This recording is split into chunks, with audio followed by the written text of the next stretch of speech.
Hello friend, this is Chandan Kumar Singh. ये thermodynamics का second lecture है। फर्स्ट लेक्चर में हम लोग क्वेश्चन नंबर 32 तक डिस्कस किए थे। इसमें 33 से हम लोग देखेंगे आर्किजन का ये सॉल्यूशन कर रहे हैं हम लोग पूरा। क्वेश्चन नंबर 33 ये बोलता है the equation p plus A by V square into V minus B is equal to R is known as this equation is known as van der Waals gas equation. This is help for real gases के लिए। अगर आप गौर करोगे यहाँ पे तो for real gases obey ideal gas at very low pressure and high temperature. Pressure अगर बहुत ही कम होगा तो मतलब वॉल्यूम उसका थोड़ा ज़्यादा होगा, P V is equal to R T.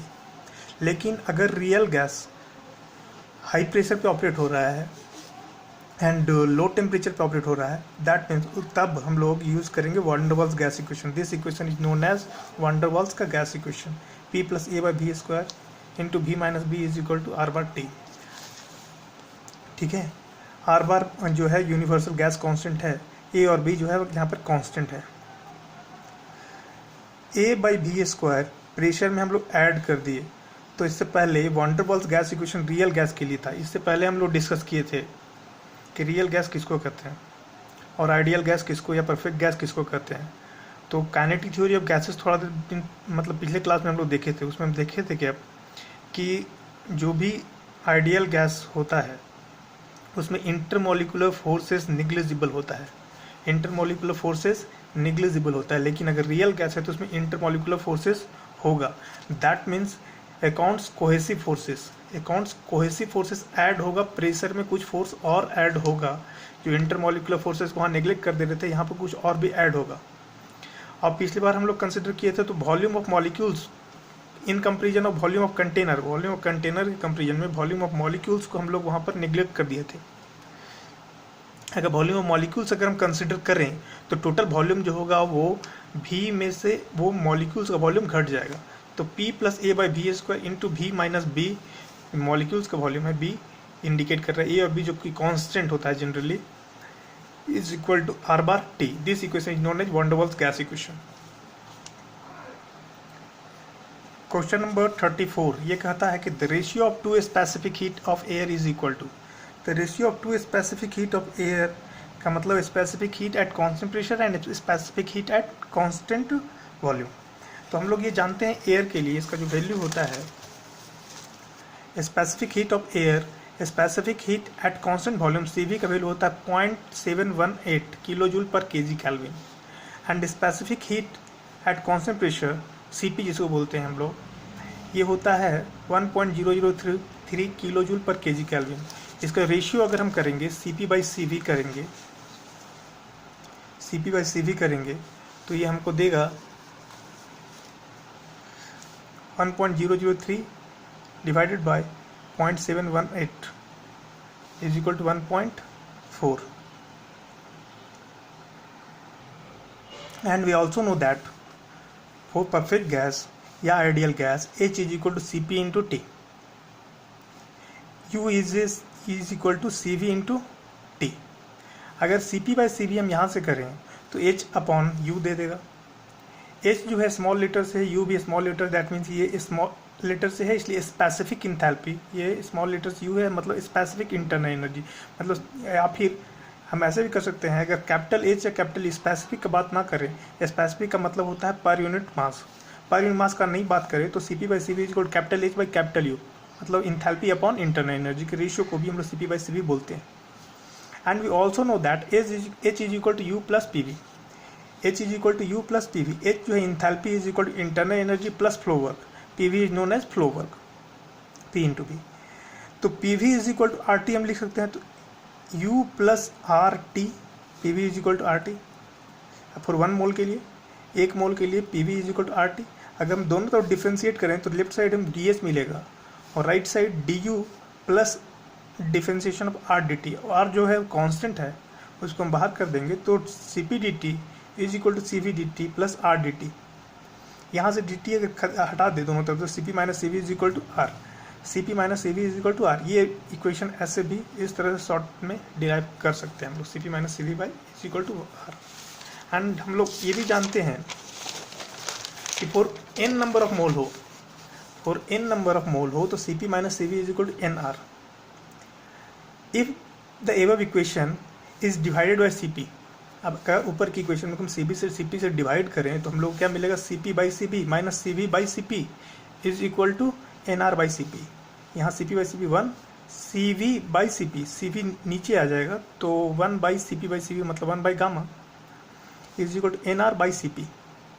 यहाँ से हम करेंगे तो gamma minus 1 by gamma is equal to nR by Cp। तो यहाँ से Cp में निकल गया, Cp is equal to gamma nR by gamma minus 1। ये भी ऑब्जेक्टिव में पूछता है कि Cp का value gamma nR by gamma, इस तरह में क्या होता है रिलेशनशिप। ये रिलेशनशिप भी ध्यान रखिएगा Cp के लिए। Specific heat at constant pressure is equal to gamma nR by gamma minus 1। For 1 mole n is equal to 1 हो गया तो Cp का वैल्यू कितना हो जाएगा, gamma R by gamma minus 1। यदि हम ऊपर के इक्वेशन में, दैट मीन्स ये equation Cp minus Cv is equal to nR को अगर हम डिवाइड करते हैं Cv से तो हमको क्या मिलेगा, Cv से डिवाइड करते हैं Cp by Cv minus Cv by Cv is equal to nR by Cv। Cp by Cv gamma, Cv by Cv 1 is equal to nR by Cv। Cv is equal to nR by gamma minus 1, Cv is equal to nR by gamma minus 1। ये equation भी अच्छा है। अगर ये दोनों equation Cp और Cv को हम डिवाइड कर दें, Cp बाई Cv करें तो हमको मिल जाएगा गामा। नाउ अगर हम ऐसा करें कि रिलेशन ऑफ गामा, गामा क्या होता है, गामा का वैल्यू क्या होता है with different degree of freedom, with degree of freedom, अगर डिग्री ऑफ फ्रीडम के साथ उसका रिलेशनशिप देखने की कोशिश करें तो gamma be the adiabatic index is equal to 1 + 2 by degree of freedom f।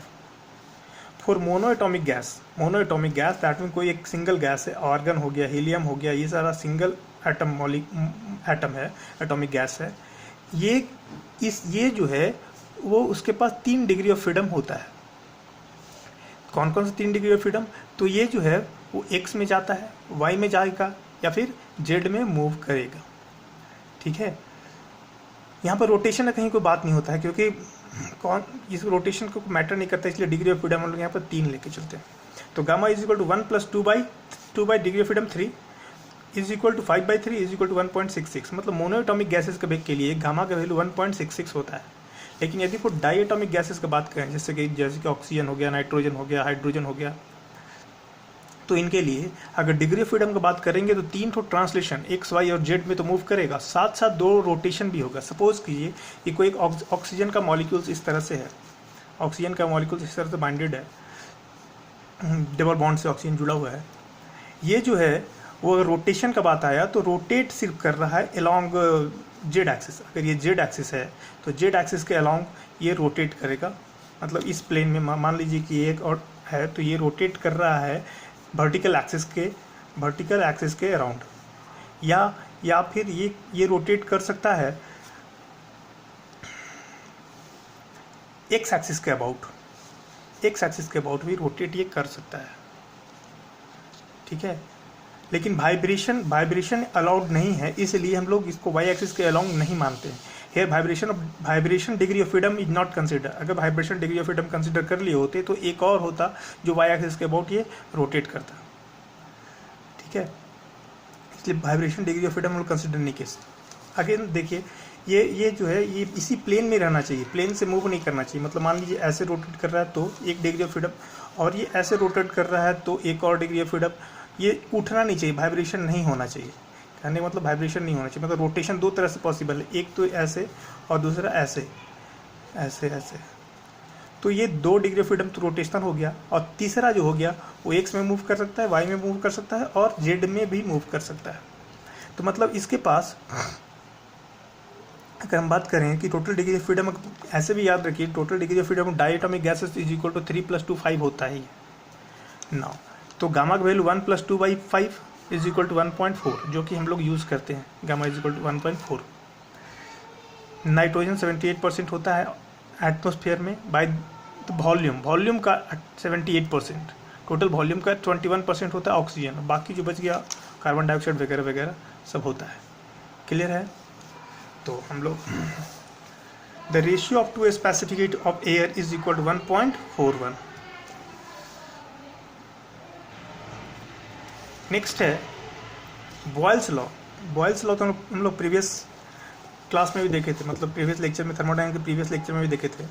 Boils law is equal to PV is equal to constant is applicable to gases under. अब Boyle's law अगर है is applicable to gases, is applicable to gases, कौन सा gas, real gas की perfect gas, ये नहीं दे रहा है, ठीक है। अगर परफेक्ट गैस होगा तो परफेक्ट गैस होगा तो परफेक्ट गैस में तो कहीं भी हम लोग कोई भी रेंज ऑफ प्रेशर में या फिर कोई भी टेम्परेचर में अप्लाई कर सकते हैं। लेकिन यदि वो रियल गैस है और रियल गैस में हमको बॉयल्स लॉ लगाना है तो हमको सिर्फ और सिर्फ गैसेस लिखा है, दैट मीन्स हम रियल गैस समझ सकते हैं। तो वो तब अगर परफेक्ट गैस लिख दिया होता तब तो उसको कभी कहीं भी लगा सकते थे। लेकिन यदि खाली गैसेस लिखा है तो इसका मतलब only for small pressure and high temperature पे ही रियल गैस बिहेव करता है एज एन आइडियल गैस। और जब वो आइडियल गैस जैसा बिहेव करता है कब, स्मॉल रेंज ऑफ प्रेशर में ही बिहेव करता है वो एज एन आइडियल गैस। इसलिए Boyle's law PV is equal to constant is applicable to small pressure only, क्योंकि गैसेस बोल रहा है तो गैसेस मतलब रियल गैस के ऊपर अप्लाई तो कर नहीं सकते हैं बॉयल्स लॉ को। रियल गैस के लिए वन डबल्स गैस इक्वेशन ही अप्लाई करेंगे ना। तो रियल गैस के लिए हमको अप्लाई करना है, दैट मीन्स सिर्फ लो प्रेशर पर ये रियल गैस बिहेव करता है एज एन आइडियल गैस, और तब हम लोग इसको स्मॉल रेंज ऑफ प्रेशर के लिए अप्लाई कर सकते हैं। नेक्स्ट कहता है which law state the internal energy of a gas is a function of temperature. Last class में गैल्यूसिक लॉ हम लोग बताए थे, तो गैल्यूसिक लॉ में हम बोले थे कि ये रेग्नॉल्ड्स लॉ यही लॉ देता है। लेकिन रेग्नॉल्ड्स लॉ एक बात और बोलता है कि वो Regnault's law also states that the specific heat capacity at constant pressure and constant volume of a perfect gas remains constant. CP और सीपी का वैल्यू कांस्टेंट होता है at all temperature and pressure पे। तो ये भी थोड़ा ध्यान रखिएगा, रेग्नॉल्ड्स लॉ जो होता है सीपी एंड सीपी का वैल्यू कांस्टेंट होता है, ये रेग्नॉल्ड्स लॉ ये भी बात बोलता है। और वैसे बहुत सारे बुक में गैल्यूसिक लॉ को ही रेग्नॉल्ड्स लॉ भी लिखा है, लेकिन रेग्नॉल्ड्स लॉ का ये भी एक बात है, ये भी ध्यान में रखिएगा।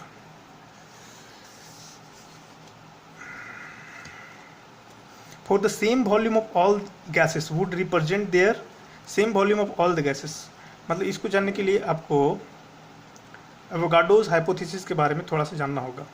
एवोगाड्रोस हाइपोथेसिस ये बोलता है, या एवोगाड्रोस लॉ ये बोलता है कि equal volume of different perfect gases at same temperature and pressure contains equal number of molecules capital N molecules, volume directly proportional to number of molecules. Same temperature और pressure पर है, मतलब same temperature और pressure पर जितना volume होगा वो number of molecules के बराबर होता है। मान लीजिए दो कंटेनर है, दो अलग अलग कंटेनर है, इसके लिए वैलिड है कि सेम टेम्परेचर प्रेशर पे यहाँ भी, सेम टेम्परेचर प्रेशर यहाँ भी है, तो यहाँ जितना वॉल्यूम है यहाँ भी उतना ही वॉल्यूम है, लेकिन दोनों अलग अलग गैस है तो नंबर ऑफ मॉलिक्यूल दोनों का सेम होगा, नंबर ऑफ मॉलिक्यूल दोनों का सेम होगा और सेम टेम्परेचर एंड प्रेशर। तो इसमें कहा जाता है कि जो नंबर ऑफ मॉलिक्यूल्स है वो directly related with the molecular weight, directly related with the molecular number of molecules is directly related with number molecular weight. तो कह रहा है same volume of all gases would represent their molecular weight, same volume of all gases would represent the molecular weight. Next question बोलता है the law states that the specific heat of gases remains constant in all temperature and pressure. तो same question, no same question, this is Regnault's law. ये क्या बोलता है, which law states that internal energy of a gas is a function of temperature. ये Joule's law internal energy is function of temperature, that means Joule's law. Joule's law हम लोग पहले भी देखे थे। जूल्स लॉ में हम लोग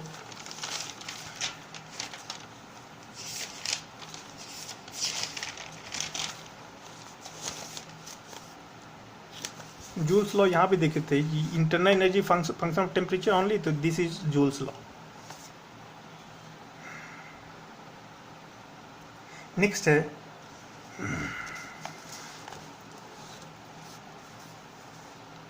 the open system is one in which, open system होता क्या है, तो ओपन सिस्टम वैसा सिस्टम होता है इसमें मास और एनर्जी दोनों can crosses the system boundary, दोनों can crosses, both can crosses the system boundary, तो इसको बोलते हैं हम लोग open system. Mass and energy, both energy and mass crosses the boundary of the system, this is known as open system. Open system ये यहाँ पर figure भी बनाया गया था लास्ट क्लास में। इसमें हम किए थे क्या कि एक डक्ट बना दिए थे, इसमें कुछ फ्लो कर रहा है, कुछ मास फ्लो कर रहा है, कुछ मास लीव कर रहा है, जितना मास फ्लो कर रहा है उतना मास लीव कर रहा है, कुछ एनर्जी हम लोग यहाँ से दे रहे हैं, हीट के फॉर्म में एनर्जी दे रहे हैं। तो इसको अगर हम ओपन सिस्टम मान लेते हैं, मतलब दैट मीन मास ही फ्लो करता है और एनर्जी फ्लो करता है across the system boundary, this is boundary, that mean this is system. This system is known as open system, जिसमें मास और एनर्जी दोनों का दोनों फ्लो करता है, उसको हम लोग बोलते हैं ओपन सिस्टम। मतलब both energy and masses crosses the system boundary, both energy and masses crosses the system boundary. कह रहा है according to which law all perfect gases changes volume by 1/273 of their original volume at 0 degree Celsius for 1 degree Celsius change in temperature when pressure remains constant. जब pressure constant होता है तो volume change होता है, volume change होता है with respect to temperature, with respect to temperature. तो volume is directly proportional to temperature. जब प्रेशर कांस्टेंट है तो this is known as Charles law. Charles law जब हम लोग पढ़े थे तो बोले थे क्या कि दिस इज आइसोबैरिक प्रोसेस, इसको आइसोबैरिक प्रोसेस भी बोलते हैं। जब प्रेशर कांस्टेंट हो और मास कांस्टेंट हो तब के केस में for a fixed mass of gases if heated at constant pressure its volume is changes directly as its absolute temperature. मतलब प्रेशर अगर कांस्टेंट हम रख दें और वॉल्यूम और टेम्परेचर के बीच अगर प्लॉट ड्रॉ करें तो डिफरेंट प्रेशर पर डिफरेंट ग्राफ हमको मिलेगा। प्रेशर इस डायरेक्शन में राइज हो रहा है तो ये सब -273 से पास होगा। तो जैसे जैसे हम टेम्परेचर राइज करेंगे वैसे वैसे एक पर्टिकुलर प्रेशर को देखिएगा तो प्रेशर धीरे धीरे इस पॉइंट पे प्रेशर इतना है, इस पॉइंट पे प्रेशर ये है, इस पॉइंट जैसे आप ऊपर बढ़ रहे हैं टेम्परेचर बढ़ा रहे हैं वैसे वैसे प्रेशर भी आपका बढ़ रहा है। तो ये जो क्वेश्चन कहता है this is known Charles law. Next question है गैसेस हैव, गैस के पास कितना स्पेसिफिक हीट होता है 1 कि 2 3 4। तो हम लोग दो जानते हैं CP and CV, specific heat at constant pressure, specific heat and constant volume. तो 41 का B। कह रहा है question 42 according to Avogadro's hypothesis the molecular, Avogadro hypothesis से होता क्या है। तो एवोगाड्रो हाइपोथेसिस हम लोग भी देखे थे। एवोगाड्रो हाइपोथेसिस ये बोलता है equal volume of different perfect gases, equal volume of different perfect gases at the same temperature and pressure contains equal number of molecules। ठीक है, contains equal number of molecules। मतलब वॉल्यूम चेंज होगा तो number of molecule change होगा और number of molecule change होगा तो molecular weight भी चेंज होगा। तो हम लोग देखते हैं the molecular weight of all the perfect gas occupy the same volume under the same condition of pressure and temperature. Please write 42 का A। 42 का A ये कहता है the molecular weight of all the perfect gas occupy the same volume under the same condition of pressure and temperature. 42 का A।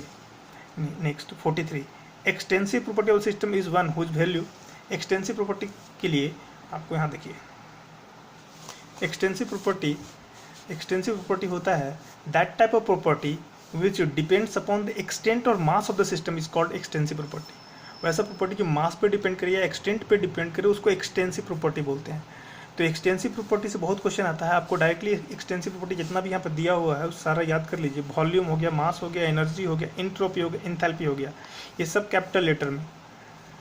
ठीक है, you capital S capital H, मतलब ये सारा एंट्रोपी है, एंथैल्पी है, ये इंटरनल एनर्जी यू, सब का यूनिट जूल पर केल्विन, जूल पर केल्विन, जूल पर केल्विन है। यहाँ हीट कैपेसिटी है CP और CV। Gibbs free energy G is equal to H minus TS, H be the enthalpy, T be the temperature, S be the entropy.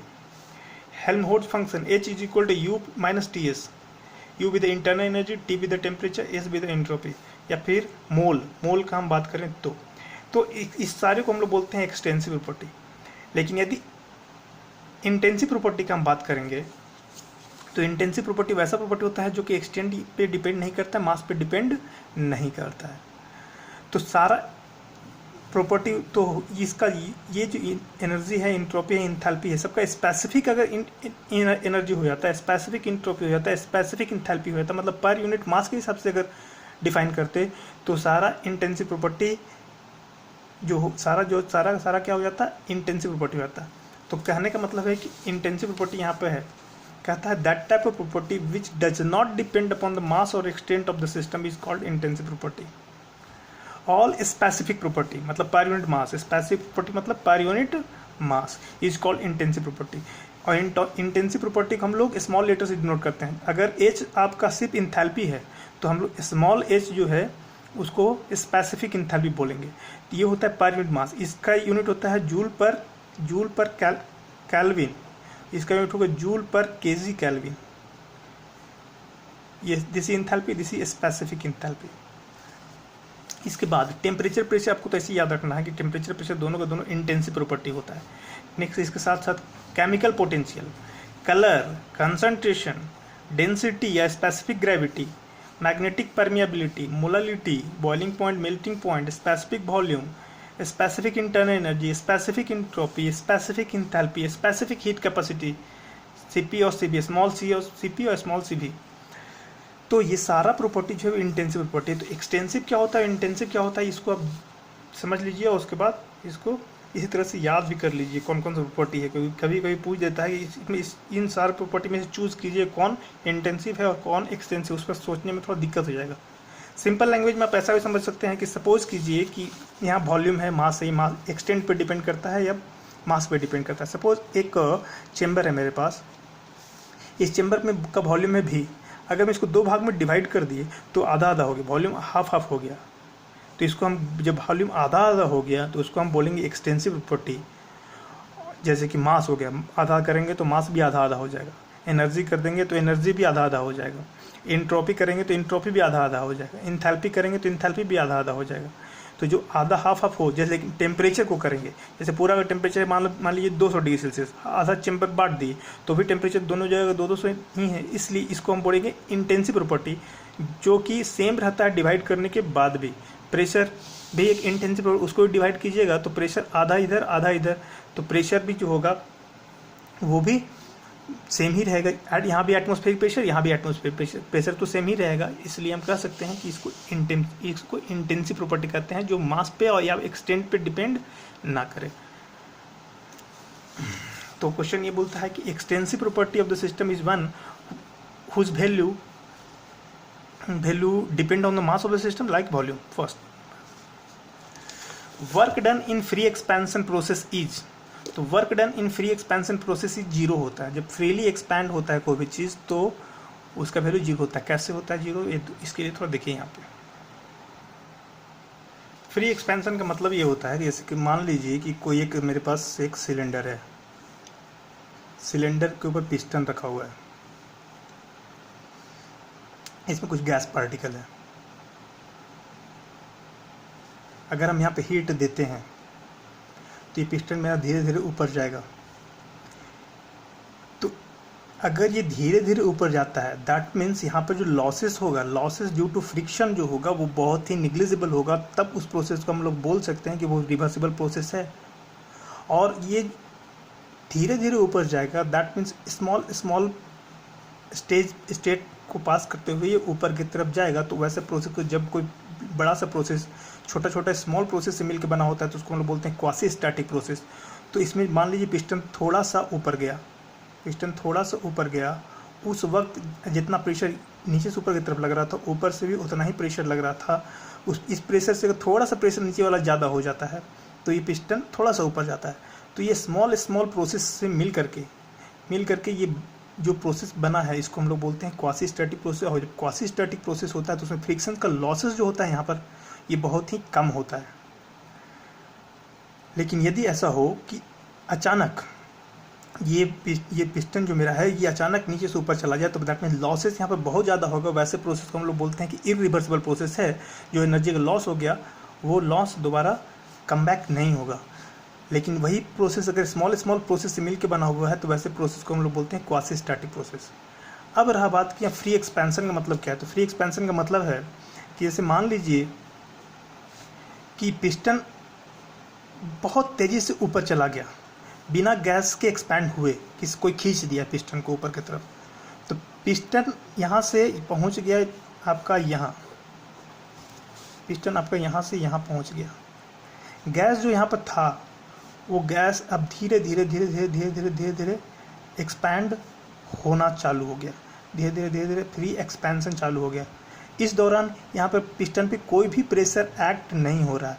ये quasi static तो है, धीरे धीरे ही हो रहा है, स्मॉल प्रोसेस बन रहा है, लेकिन फिर भी ये इरिवर्सिबल प्रोसेस है। क्योंकि थर्मोडायनेमिक इक्विलिब्रियम अचीव नहीं होता। हम लोग एग्जैक्ट प्रेशर नहीं फाइंड आउट कर पाते हैं। जैसे इस पर्टिकुलर केस में हमको जैसे एक स्टेप ऊपर बढ़ा तो एग्जैक्ट प्रेशर हमको यहाँ का पता चल गया। फिर थोड़ा सा ऊपर बढ़ा तो एग्जैक्ट प्रेशर हमको पता चल गया, तो हम वर्क डन निकाल दिए PdV से, क्योंकि एग्जैक्ट प्रेशर हमको पता था। लेकिन इस पर्टिकुलर में हमको एग्जैक्ट प्रेशर नहीं पता है, वो धीरे धीरे स्लोली ऊपर नहीं गया, अचानक ऊपर गया है, और उसको ऊपर ले आने में इस गैस का कोई रोल नहीं है, इस गैस का कोई रोल नहीं है। तो इसके ऊपर जो प्रेशर एक्ट हो गया, गैस के फ्री एक्सपेंशन से कोई लेना देना नहीं है उसको, तो मतलब गैस फ्रीली एक्सपैंड तो कर रहा है लेकिन वो कुछ भी नहीं दे पा रहा, कुछ प्रेशर इस पर अप्लाई नहीं कर पा रहा है, तो उसको हम लोग बोलते हैं कि ये क्वासी स्टैटिक प्रोसेस तो है लेकिन ये इरिवर्सिबल प्रोसेस है। तो कह रहा है the free expansion of a gases can be achieve by moving the piston out faster, piston faster moving out हुआ, then the fastest atom in the gas, atom के मूवमेंट से फास्टर अगर आपका पिस्टन मूव करता है तो atom है जो मॉलिक्यूल, एटम और मॉलिक्यूल है जो गैस का, वो बहुत ही फ्रीली एक्सपैंड करेगा, वो कुछ भी नहीं लगा रहा है। तो कह रहा है free expansion is quasi static but still irreversible, during the free expansion no work is done because the gases goes through the state that are not thermodynamic equilibrium, thermodynamic equilibrium अगर अचीव करता तो exact pressure हमको find out हो जाता, exact pressure हमको पता चल पाता, एग्जैक्ट प्रेशर अगर पता चलता तो वर्क हम PdV से निकाल सकते थे। No work is done because there is no pressure on the piston, no work is done because there is no pressure on the piston. During the free expansion, no work is done because the gases goes through the states that are not in thermodynamic equilibrium. Thermodynamic equilibrium अगर होता तो हम कह सकते थे कि वो एक रिवर्सिबल प्रोसेस होता, और रिवर्सिबल प्रोसेस में हमको एग्जैक्ट स्टेट पता होता है किसी भी, तो एग्जैक्ट स्टेट मतलब हमको एग्जैक्ट प्रेशर वगैरह वगैरह मतलब एग्जैक्ट प्रॉपर्टी हमको पता होता है। जब एग्जैक्ट प्रॉपर्टी हमको पता होता है तो हम उसको लेकर के कोई काम कर सकते हैं। मतलब गैस जो एक्सपैंड हो रहा है वो फ्रीली एक्सपैंड हो रहा है, जो कि कोई भी वर्क यहाँ पर प्रोड्यूस नहीं कर रहा है। तो गैस अगर फ्री एक्सपेंशन में होता है कोई वर्क वहाँ से नहीं निकलता है, ये ध्यान रखना है। नेक्स्ट क्वेश्चन कहता है कि to occupy that molecular weight of all gases occupied the same volume, this is Avogadro hypothesis, same volume same molecular weight रखता है, सेम वॉल्यूम सेम मॉलिक्यूल्स रखता है at the same temperature and pressure for different perfect gas, different perfect gas and same at same temperature and pressure contains equal number of molecules, the volume contains equal number of molecules, this is Avogadro's hypothesis, clear है। next question number 47 46 को भी रहने दीजिए, one analysis देखना पड़ेगा। now if the gas is heated against the pressure, if the gas is heated against pressure keeping the volume constant, अगर volume constant है then the work done कितना हो जाए, तो वर्क डन तो ऐसे भी PdV होता है, वॉल्यूम कांस्टेंट है, work done is equal to होता है PdV, वॉल्यूम कांस्टेंट है मतलब उसका कांस्टेंट का डिफरेंशिएशन जीरो होता है, वर्क डन क्या हो जाएगा zero, work done volume constant है, कांस्टेंट का डिफरेंशिएशन dV जो है वो dV जीरो हो जाएगा, that mean work done is equal to zero. Isolated system क्या होता है, isolated system is one in which neither mass nor energy can crosses the system boundary, ना ही mass nor energy can crosses the system boundary,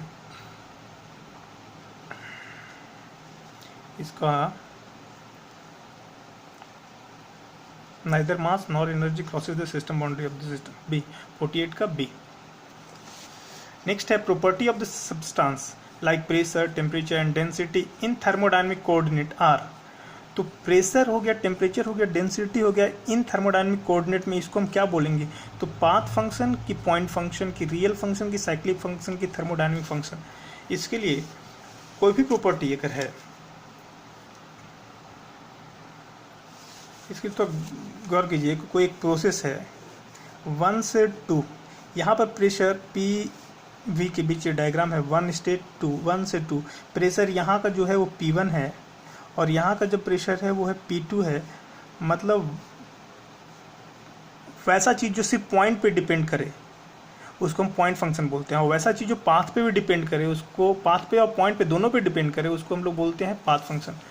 तो point function जो होता है वो हमेशा हम निकाल सकते हैं DP, एग्जैक्ट डिफरेंशिएशन DP ही लिखते हैं, इसको लिखते हैं P2 माइनस P1, क्योंकि वो सिर्फ पॉइंट पे ही डिपेंड करता है, यहाँ का प्रेशर इतना, यहाँ का प्रेशर इतना, तो चेंज कितना हो रहा है P2 माइनस P1, इसको हम लोग बोलते हैं पॉइंट फंक्शन। अगर टेम्परेचर मान लीजिए यहाँ का T1 है और यहाँ का टेम्परेचर T2 है, तो इसको हम DT लिखते हैं, एग्जैक्ट डिफरेंशिएशन मतलब T2 माइनस T1 हम लिख सकते हैं, DU लिखते हैं, U2 माइनस U1 लिख सकते हैं, जिसको हम U2 माइनस U1 DH लिखते हैं, H2 माइनस H1 लिख सकते हैं, ds लिखते हैं, S2 माइनस S1 लिख सकते हैं, लेकिन हीट एक ऐसा फॉर्म ऑफ एनर्जी है, हीट एक ऐसा क्वांटिटी है जो कि पाथ पे भी डिपेंड कर रहा है और पॉइंट पे भी डिपेंड कर रहा है। इसलिए हीट को हम लोग डी क्यू नहीं लिखते हैं, उसको हम लिखते हैं डेल क्यू। डेल क्यू मतलब एग्जैक्ट नहीं है, इनएग्जैक्ट है, इसलिए डेल लिखे, क्योंकि हीट जो यहाँ भी सप्लाई हो रहा है, यहाँ भी सप्लाई हो रहा है और यहाँ भी सप्लाई हो रहा है। हम पूछे कि 2 और 1 के बीच कितना हीट सप्लाई हुआ, तो हम नहीं बता सकते हैं, क्योंकि जिस वक्त हम बता रहे होंगे यहाँ पर इस पॉइंट पर, उस वक्त हीट का ट्रांसफर हो रहा होगा। एग्जैक्ट हम नहीं बता सकते हैं कि दोनों के बीच हीट का ट्रांसफर कितना, इसको हम नहीं लिख सकते हैं Q2 minus Q1। Similarly work के साथ भी ऐसा ही है, W2 माइनस W1 नहीं लिख सकते हैं हम लोग, इसलिए इसको हम लोग लिखते हैं, ऐसे नहीं लिख सकते हैं। इसलिए हीट और वर्क दो ऐसा फॉर्म ऑफ एनर्जी है जो कि पाथ पे डिपेंड करता है, और पॉइंट पे डिपेंड करता है। इसको हम बोलते हैं पाथ फंक्शन, और बाकी सारा जो प्रॉपर्टी है उसको हम लोग बोलते हैं पॉइंट फंक्शन, क्योंकि वो सिर्फ पॉइंट पे ही डिपेंड कर रहा है। रास्ते में क्या हुआ नहीं हुआ, कितना प्रेशर बढ़ा कितना प्रेशर घटा, उससे कोई मतलब नहीं है। यहाँ पर कितना प्रेशर, यहाँ कितना प्रेशर है, इन दोनों के डिफरेंस जो होता है वो एग्जैक्ट क्वांटिटी हमको देता है, तो हम लोग उसको कह सकते हैं कि वो पॉइंट फंक्शन है।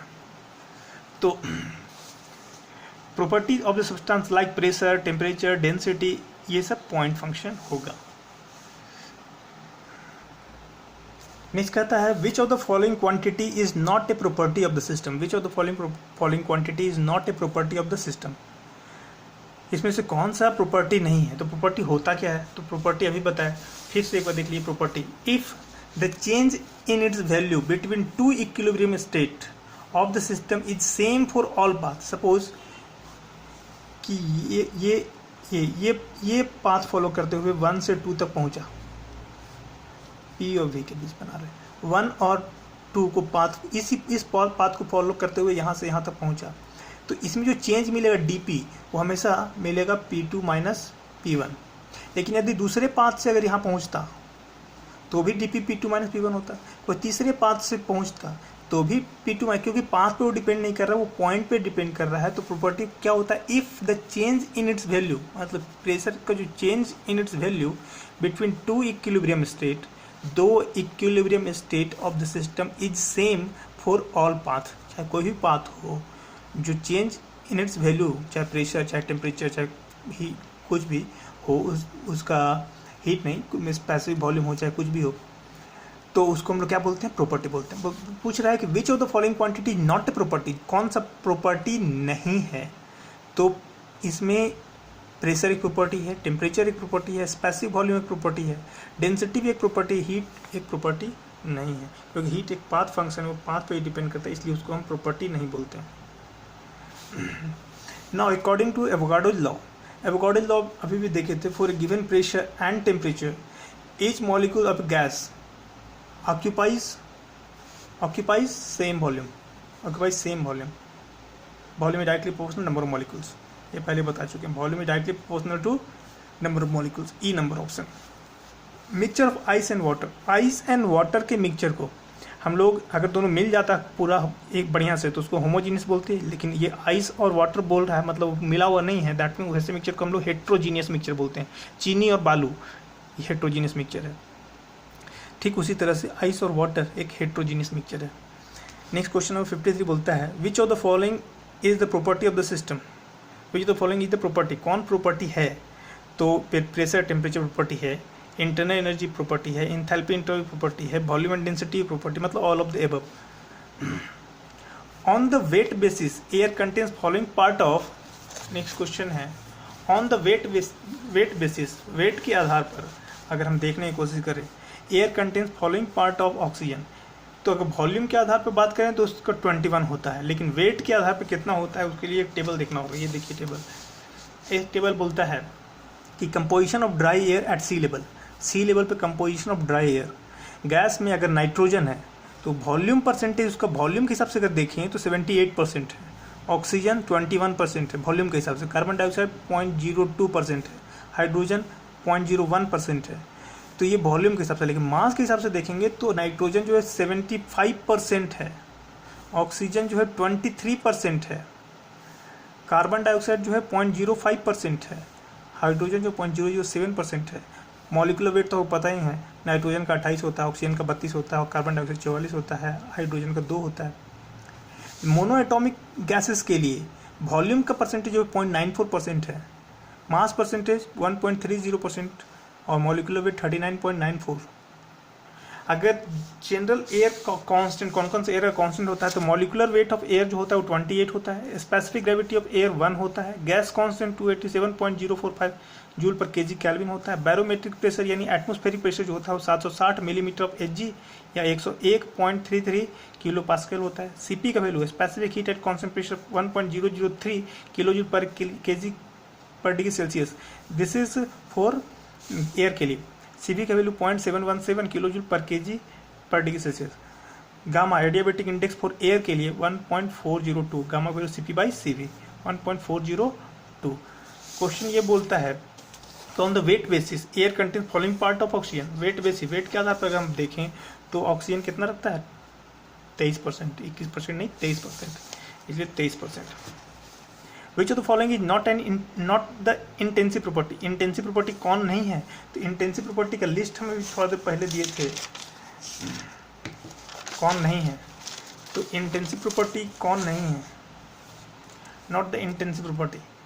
तो प्रेशर है तो इंटेंसिव प्रॉपर्टी में आपका प्रेशर है, टेम्परेचर है तो टेम्परेचर भी है, डेंसिटी है तो डेंसिटी भी है,